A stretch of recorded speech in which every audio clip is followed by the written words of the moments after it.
குழந்தைகளை கை மாற்றி வளர்த்தக்கூடாது.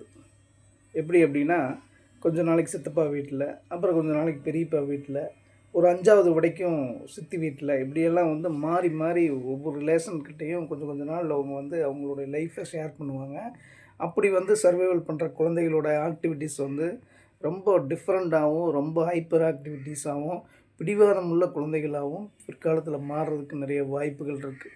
ஏனென்றால் ஒவ்வொருத்தருடைய பார்வையில அவங்களுடைய அந்த லீட் பண்ணுற அந்த ஸ்டைல்ல வளரக்கூடிய குழந்தைகளுக்கு ஒரு குழப்பமான ஒரு மனநிலையும், புரோகிராமிங் இன்செப்ட்ல அது ஃபீட் ஆயிரும். அதுக்கு பிறகு வந்து அந்த பெரியப்பா ஒரு மாரி ட்ரீட் பண்ணியிருப்பாரு, சித்தி ஒரு மாரி ட்ரீட் பண்ணியிருப்பாங்க, மாமா ஒரு மாரி ட்ரீட் பண்ணியிருப்பாங்க. இதெல்லாம் கொஞ்சம் கொஞ்சம் காலங்கள் அவங்க கூட ட்ராவல் பண்ணி, ஒரு பேஸில வந்து இதுக்குன்னு ஒரு சுயமான ஒரு கான்செப்ட் டேட்டா பேஸே இருக்காது. ஒரு மிக்ஸ்டான ஒரு குழப்பமான ஒரு டேட்டா பேஸில அந்த குழந்தை நிறைய பிரச்சனைகளை பிற்காலத்தில் சந்திக்கும். அந்த மாரி நிறைய விஷயங்கள்ல நிறைய கேஸஸ் இருக்கு. கொஞ்சம் கவனமா நீங்க குழந்தைகள ஹேண்டில் பண்ணுங்க.